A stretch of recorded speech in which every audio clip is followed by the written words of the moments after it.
OpenAI had a board with a mission of safety and openness, and they tried removing him, and they failed. The board is gone. He's still there. There's also been a lot of deception in terms of profitability and how much money he is extracting from it. I met him a few times. He's super nice. Very nice guy. Really enjoyed him. Some people say that AI already took over his mind and controlling him, but I have no idea. Well, he might be an agent of AI. I mean, if let's assume that this is a simulation. We're inside of a simulation. Are we interacting with other humans in the simulation? And are some of the things that are inside the simulation, are they artificially generated? Are there people that we think are people that are actually just a part of this program?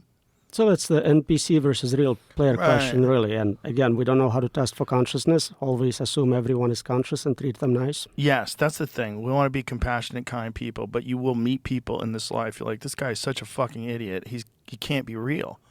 Or he has to have a very limited role in this bizarre game we're playing. There's people that you're going to run into that are like that. You ever meet someone where they repeat the same story to you every time you meet them? Yes. They have a script. Well, it's also, you want to be very kind here, right? But you've got to assume, and I know my own intellectual limitations in comparison to some of the people that I've had, like Roger Penrose or, Elon or many of the people that I've talked to. I know my mind doesn't work the way their mind works. So there are variabilities that are, whether genetic, predetermined, whether it's just the life that they've chosen and the amount of information that they've digested along the way and been able to hold on to. But their brain is different than mine. And then I've met people where I'm like, there's nothing there. Like, I can't help this person. It's just like I'm talking to a Labrador retriever. You know what I mean? Like, there's certain human beings that you run into in this life, and you're like, well, is this because this is the way that things get done? And the only way things get done is you need a certain amount of manual labor, and not just young people that need a job because they're, in between high school and college, and they're trying to do. So you need somebody who can carry things for you. No, maybe it's you need roles in society, and occasionally you have a Nikola Tesla.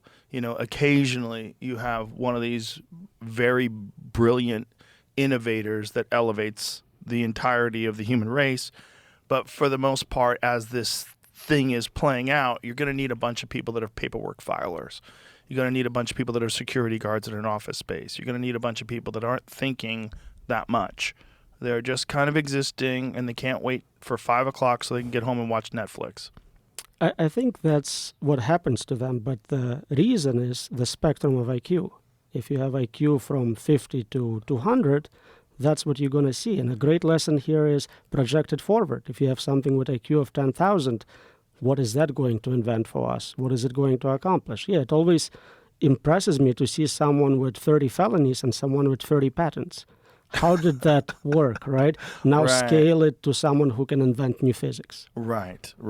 And, the person who has the largest IQ, the largest at least registered IQ in the world, is this gentleman who recently posted on Twitter about Jesus, that he believes Jesus is real. Do you know who this is? I saw the post. You see that post? I saw the post. What did you think about that? I felt like this was... So I think we don't know how to measure IQs outside of standard range. Anything above 150, they create customized tests, which like 4 people in the world can take.